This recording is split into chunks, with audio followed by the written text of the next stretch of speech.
आज की ये वीडियो क्लास 10th के लिए काफ़ी हेल्पफुल होने वाली है क्योंकि आज की इस वीडियो में हम रिफ्लेक्शन ऑफ लाइट को समझेंगे जो कि फिजिक्स क्लास 10th का चैप्टर रिफ्लेक्शन ऑफ लाइट या फिर लाइट चैप्टर से एक टॉपिक है। ठीक है, जिस टॉपिक का नाम ही है रिफ्लेक्शन ऑफ लाइट। तो आज के इस वीडियो में काफ़ी छोटी वीडियो होने वाली है, बिना किसी देरी के शुरू करते हैं जिसमें हम रिफ्लेक्शन ऑफ लाइट को समझेंगे। ठीक है, तो हेलो फ्रेंड्स, मेरा नाम है मृदुल और स्वागत है आप लोग का आज के इस वीडियो में। शुरू करते हैं बिना किसी देरी के रिफ्लेक्शन ऑफ लाइट। तो सबसे पहले सबके बुक में ये डायग्राम तो होती है, ठीक है, आई होप आप लोग स्कूल में भी पढ़े होंगे। ठीक है, पहले तो हम इस डायग्राम पे चर्चा करेंगे, फिर हम रिफ्लेक्शन ऑफ लाइट का डेफिनेशन देखेंगे। ठीक है, तो सबसे पहले समझ ही लेते हैं रिफ्लेक्शन ऑफ लाइट क्या होता है। तो एक सरफेस होता है, ठीक है, एक सरफेस होता है। अब हॉरिजॉन्टल सरफेस होता है बेसिकली ये। अब ये सरफेस दो टाइप का सरफेस होना चाहिए, या तो ये पॉलिश्ड सरफेस होना चाहिए, ठीक है, पॉलिश्ड सरफेस होना चाहिए, या तो ये मिरर होना चाहिए। ठीक है, मिरर होना चाहिए, या तो ये सरफेस कैसा होना चाहिए, पॉलिश्ड होना चाहिए।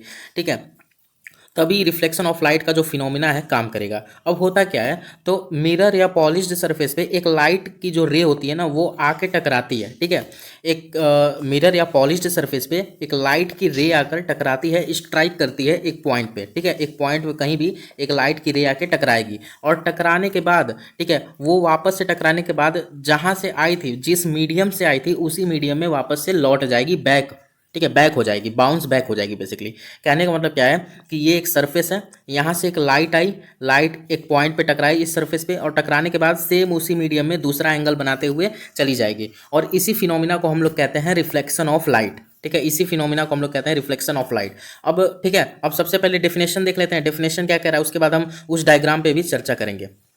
तो डेफिनेशन क्या कह रहा है कि when a light falls on a surface and returns back into the same medium, the phenomena is called reflection of light। मतलब कहने का सिंपल सा मतलब है, एक सरफेस पे एक लाइट टकराई और टकराने के बाद उसी मीडियम में, जिस मीडियम से आई थी उसी मीडियम में टकराने के बाद वापस लौट गई। ठीक है, तो उसी उसी फिनोमिना को, इसी घटना को हम लोग बोलते हैं रिफ्लेक्शन ऑफ लाइट। मतलब हिंदी में बोले तो प्रकाश का परावर्तन। ठीक है, मतलब जहाँ से लाइट आई, ठीक है, टकराई और टकराने के बाद एक एंगल बनाते हुए उसी मीडियम में वापस लौट गई, इसी फिनोमिना को हम लोग बोलते हैं reflection of light. When a light falls on a surface and returns back into the same medium, the phenomena is called reflection of light. इसको आप बहुत ही बेहतर एग्जांपल से समझ सकते हो कि अगर आप किसी दीवार पे बहुत तेज बॉल फेंकते हो ना, तो बॉल उस दीवार से टकराकर, उस वॉल से टकरा के बाउंस बैक होकर वापस आपके पास आती है। ठीक है, आप लोगों ने किया होगा ये कभी ना कभी, इसी फिनोमिना को हम लोग बोलते हैं रिफ्लेक्शन। तो यहाँ पे क्या हो रहा है, बेसिकली यहाँ पे हम लाइट को एक सरफेस पे फेंक रहे हैं और तब लाइट बाउंस होकर पीछे आ रही है, तो इसको इसको हम लोग कहते हैं रिफ्लेक्शन ऑफ लाइट। ठीक है, और वहाँ पे हम बॉल को फेंक रहे थे, वॉल पे टकरा के, तो वो हो जाएगा बॉल का रिफ्लेक्स, मतलब बॉल वहाँ पे क्या हो गई, रिफ्लेक्ट हो गई। ठीक है, बेसिकली यही चीज़ है।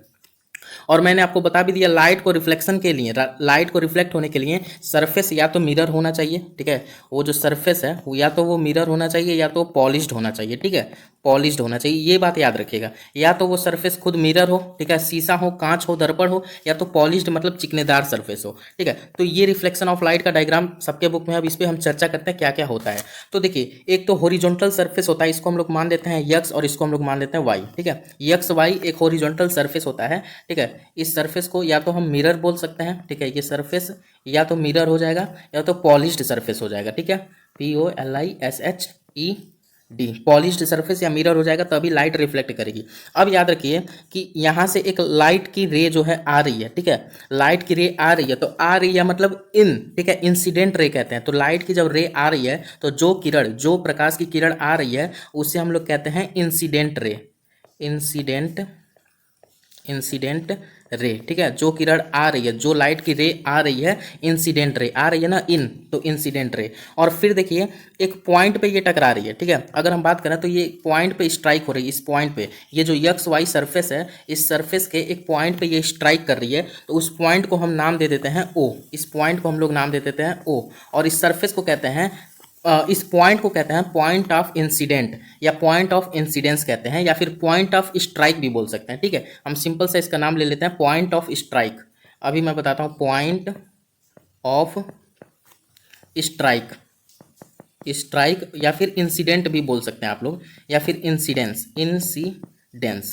ठीक है, अब समझते हैं कैसे। देखिए यहाँ पे क्या है, ये इंसिडेंट रे है जो कि आ रही है और यहाँ पे टकरा रही है। टकरा रही है मतलब स्ट्राइक कर रही है एक पॉइंट पे, तो इस पॉइंट को ओ बोल देते हैं और हम इस पॉइंट को नाम देते हैं पॉइंट ऑफ स्ट्राइक या पॉइंट ऑफ इंसिडेंस, क्योंकि यहाँ पे इंसिडेंट रे ही आके टकरा रही है ना, तो इंसिडेंस, पॉइंट ऑफ इंसिडेंस। अब इस पॉइंट ऑफ इंसिडेंस से वापस से एक लाइट जो है टकरा कर पीछे जा रही है, ठीक है, ठीक है, पीछे नहीं मतलब उसी मीडियम में लौट रही है। इंसिडेंट रे आई, ठीक है, इंसिडेंट रे आई, एक पॉइंट ओ पे इसने स्ट्राइक किया और टकरा के वापस से पीछे चली गई उसी मीडियम में, ठीक है। तो जो लाइट पीछे चली गई टकरा के वापस से उसी मीडियम में चली गई, इससे कहते हैं रिफ्लेक्टेड रे, इससे कहते हैं रिफ्लेक्टेड रे, रिफ्लेक्टेड रे कहते हैं, ठीक है, रिफ्लेक्टेड रे कहते हैं। अब वापस से एक बार समझते हैं क्या हुआ भाई। एक सरफेस था यक्स वाई, ठीक है, ये सरफेस कैसा होना चाहिए, मिरर या पॉलिश्ड सरफेस होना चाहिए, तभी रिफ्लेक्शन होगा। अब जो लाइट आ रही है, ठीक है, अब जो लाइट आ रही है उसे कहते हैं इंसिडेंट रे, अब जो लाइट आ रही है उसे कहते हैं इंसिडेंट रे, और फिर एक पॉइंट पे टकरा रही है या फिर स्ट्राइक कर रही है, ठीक है, तो उस पॉइंट को हम लोग बोलेंगे पॉइंट ऑफ स्ट्राइक या फिर पॉइंट ऑफ इंसिडेंस। और टकरा के वापस उसी मीडियम में जा रही है, तो जब टकरा के वापस जा रही है तो उसके बाद हम उस रे को कहेंगे रिफ्लेक्टेड रे, रिफ्लेक्ट हो गई, ठीक है, यहाँ तक क्लियर होगा।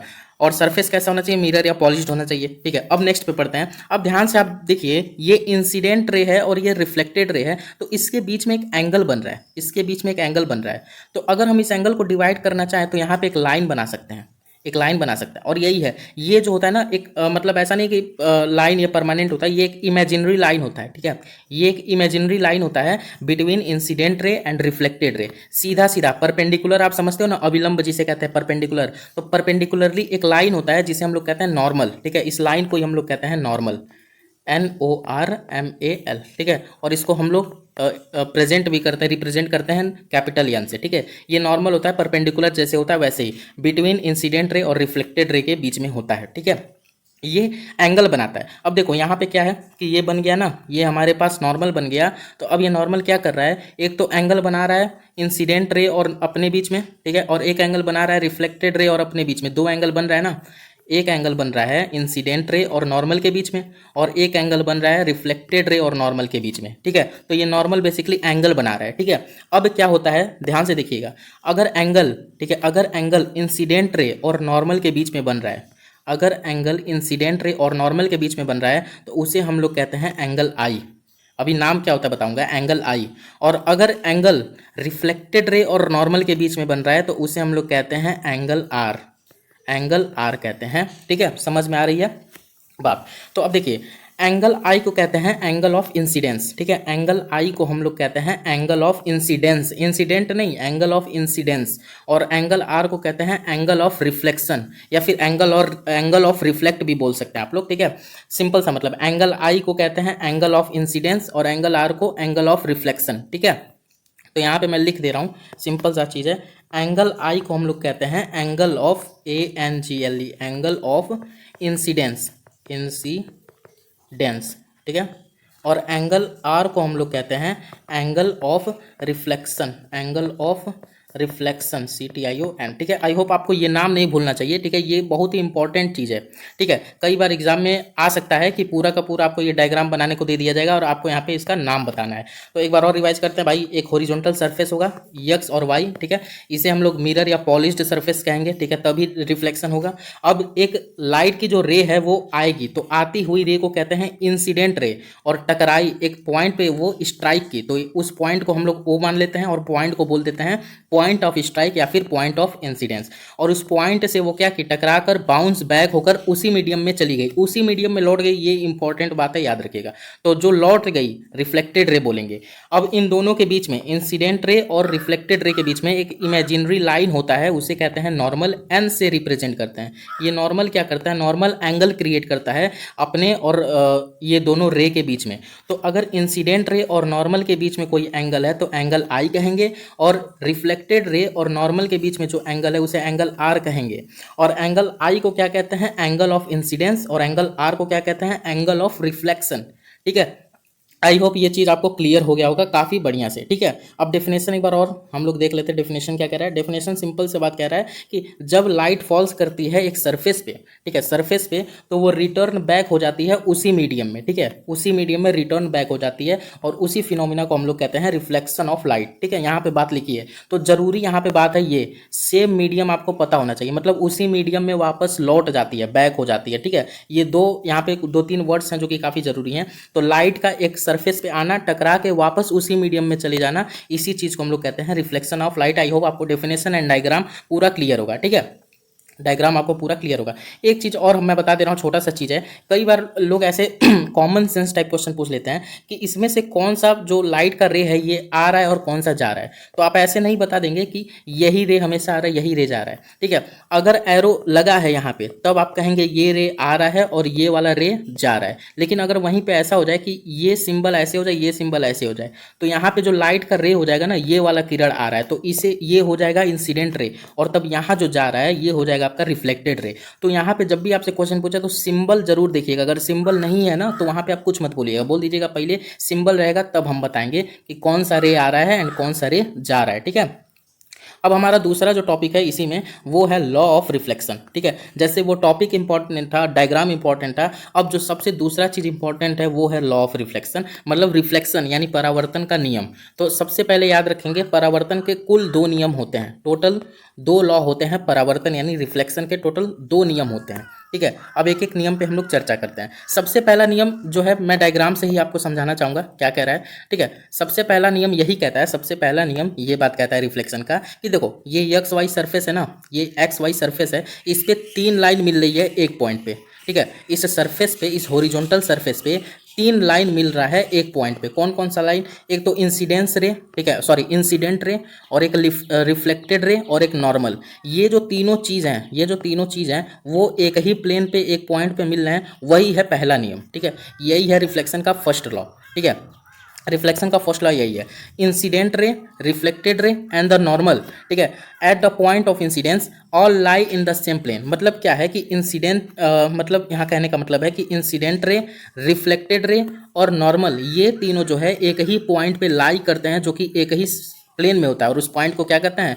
पॉइंट ऑफ इंसिडेंस, ठीक है। मतलब कहने का मतलब सिंपल सा चीज़ है कि भाई ये जो है इंसिडेंट रे, नॉर्मल और रिफ्लेक्टेड रे, ये एक ही सरफेस के एक ही पॉइंट पे आके मिल रहे हैं ना, तो वही है पहला नियम। पहला नियम यही कह रहा है, ध्यान से पढ़िए, पहला नियम क्या कह रहा है? पहला नियम ये बात कह रहा है कि incident ray, reflected ray and the normal, ठीक है, incident ray, reflected ray and the normal at the point of incidence all lie in the same plane. मतलब ये सारे जो चीज़ हैं वो सेम प्लेन में ही मिलते हैं, ठीक है। ये सारी चीज़ कौन कौन सा? इंसिडेंट रे, रिफ्लेक्टेड रे, नॉर्मल, ये तीनों जो होते हैं एक ही सेम प्लेन में जाके मिलते हैं। ये है रिफ्लेक्शन का पहला नियम, ठीक है। आई होप आपको क्लियर होगा। अब दूसरा नियम समझते हैं। दूसरा नियम सिंपल सा मतलब है, दूसरा नियम क्या कहता है? दूसरा नियम कुछ नहीं है, दूसरा नियम समझिए क्या है। देखिए यहाँ कॉमन सेंस की बात है कि यहाँ पे क्या है, इंसिडेंट रे आ रही है और टकरा के जा रही है, तो यहाँ पे एक एंगल बन रहा है, एक एंगल बन रहा है। अब इस एंगल के बीच में एक सीधी परपेंडिकुलर लाइन, इमेजिनरी लाइन बन रहा है, जिसे हम लोग कह रहे हैं नॉर्मल, ठीक है। अब ये नॉर्मल क्या कर रहा है? एंगल्स को दो हिस्सों में डिवाइड कर रहा है और बीच में बन रहा है सीधा सीधा। तो ये बेसिकली हम बोल सकते हैं ये एंगल को दोनों में डिवाइड कर रहा है, और हम ये भी बोल सकते हैं कि ये जो दोनों एंगल हैं, ये एंगल और ये एंगल एक दूसरे के इक्वल होंगे। मतलब अगर ये एंगल 30 डिग्री होगा तो ये भी एंगल 30 डिग्री होगा, अगर एंगल आई 40 डिग्री होगा तो एंगल आर भी 40 डिग्री होगा, क्योंकि ये दोनों इक्वल वैल्यू में कट रहे हैं, इक्वल वैल्यू में डिवाइड हो रहे हैं। तो जाहिर सी बात है यही है दूसरा लॉ। दूसरा लॉ कुछ नहीं है, दूसरा लॉ क्या कह रहा है कि angle of incidence always equal to angle of reflection. मतलब एंगल आई हमेशा बराबर होता है एंगल आर के, मतलब ये जो दोनों एंगल हैं अपने आप में बराबर होंगे। इस पे क्वेश्चन भी आता है, ठीक है। जैसे अगर पूछ देगा कि एंगल आर जो है अगर 40 डिग्री है तो एंगल आई कितना है, तो जाहिर सी बात है दोनों इक्वल हैं तो एंगल आई भी कितना होगा? 40 डिग्री होगा। सिंपल, एक एक नंबर का क्वेश्चन इसी पे बनता है, ठीक है। जैसे यहाँ पे क्वेश्चन देख लेते हैं यहाँ पे क्वेश्चन देख लेते हैं, कह रहा है एंगल ऑफ इंसिडेंस 30 डिग्री, तो what is the angle of reflection, ठीक है। मतलब एंगल ऑफ इंसिडेंस 30 डिग्री है तो रिफ्लेक्शन का एंगल कितना है? कहने का मतलब क्या कर रहा है, देखिए ये एक सरफेस है, यहाँ एक लाइट आ रही है, टकरा के जा रही है, ठीक है। तो एंगल ऑफ इंसिडेंस सबसे पहले तो बीच में नॉर्मल होगा, ठीक है। अब इंसिडेंस, एंगल ऑफ इंसिडेंस किसे कहते हैं? इंसिडेंट लाइट और नॉर्मल के बीच में जो एंगल होता है उसी को तो एंगल ऑफ इंसिडेंस कहते हैं, ठीक है। तो यहाँ पे एंगल ऑफ इंसिडेंस मतलब एंगल आई का वैल्यू दे दिया है 30 डिग्री, तो एंगल और मतलब इसका वैल्यू पूछ रहा है, रिफ्लेक्टेड रे और नॉर्मल के बीच में जो एंगल बन रहा है वो एंगल पूछ रहा है कितना होगा। तो दोनों, रिफ्लेक्शन का दूसरा नियम क्या कहता है? Angle i equal angle r. तो यहाँ पर एंगल आर भी क्या होगा भाई? 30 डिग्री ही तो होगा, एंगल आर भी क्या होगा? 30 डिग्री होगा। तो ये एक नंबर में क्वेश्चन आता है बेसिकली तुरंत जवाब देने वाला। लेकिन यहीं पे एक दूसरा क्वेश्चन भी आता है, ठीक है। इसी नाते मैंने उसको लिखा नहीं है, बेसिकली मैं यहाँ पे बता रहा हूँ क्वेश्चन क्या कहेगा। क्वेश्चन बेसिकली ऐसा कह देगा कि ये देखिए, ये क्या है आपका? ये है इंसिडेंस रे, ठीक है, इंसिडेंट रे, सॉरी, ये आपका है इंसिडेंट रे, और ये क्या आपका? रिफ्लेक्टेड रे, ठीक है, रिफ्लेक्टेड रे और ये क्या आपका? नॉर्मल, ठीक है, नॉर्मल। तो एक क्वेश्चन ऐसे दे देगा और ये क्या है? ये आपका सरफेस, मिरर सरफेस या पॉलिश्ड सरफेस, ठीक है, ये हम बोल देते हैं। तो इस सरफेस और इंसिडेंट के बीच में एक एंगल आपको दे देगा, मान लेते हैं 30 डिग्री दे दिया। तो आपसे क्वेश्चन कर लेगा कि भाई आप इस एंगल आई का भी वैल्यू बताओ, एंगल आर का भी वैल्यू बताओ, और रिफ्लेक्टेड रे और सरफेस के बीच का ये एंगल का भी वैल्यू बताओ। एक क्वेश्चन तो ये ऐसा बना के दे देगा। अब कॉमन कुछ बच्चे तो इस क्वेश्चन को कर भी लेंगे, ठीक है। क्वेश्चन क्या कह रहा है देखिए, ये है 30 डिग्री, ठीक है, ये है 30 degree between incident ray and surface, ये है 30 डिग्री, ठीक है, जाहिर सी बात है। एंड यहाँ पे है एक नॉर्मल जो कि सीधा सीधा है, तो परपेंडिकुलर है। तो परपेंडिकुलर है मतलब ये चीज़ हो गया, टोटल 90 डिग्री आपका हो गया, टोटल ये 90 डिग्री आपका हो गया ना, 90 डिग्री आपका हो गया टोटल। तो 90 डिग्री में से आप इस 30 डिग्री को माइनस कर देंगे तो एंगल आई का वैल्यू निकल जाएगा, और जब एंगल आई का वैल्यू निकल जाएगा तो आप एंगल आर का भी वैल्यू, रिफ्लेक्शन का दूसरा नियम वही बात कहता है, दोनों बराबर होंगे, तो एंगल आर का भी वैल्यू वही निकल जाएगा, जाहिर सी बात है। और जब एंगल आर का वैल्यू निकल जाएगा तो फिर आपका ये भी वैल्यू निकल जाएगा, क्योंकि ये भी 90 है, और जब एंगल आर का वैल्यू निकल जाएगा तो भाई ये वाला आप माइनस कर दोगे 90 में से, तो आपको ये वाला जो एंगल है आपको मिल जाएगा, ठीक है। आई होप आपको समझ में आया होगा। इस पे हम नेक्स्ट वीडियो में कभी भी क्वेश्चन हम करेंगे, ठीक है, 1-2 क्वेश्चन या 3 क्वेश्चन पे हम ये टॉपिक पे क्वेश्चन लाएंगे। एंड आई होप आपको ये जो रिफ्लेक्शन ऑफ लाइट का टॉपिक है आपको समझ में आया होगा, ठीक है। तो अगर समझ में आया तो हमारे चैनल पर जरूर जुड़िए, एंड बायोलॉजी फाउंडेशन चली रहा है। मिलते हैं नेक्स्ट वीडियो में, तब तक के लिए गुड बाय।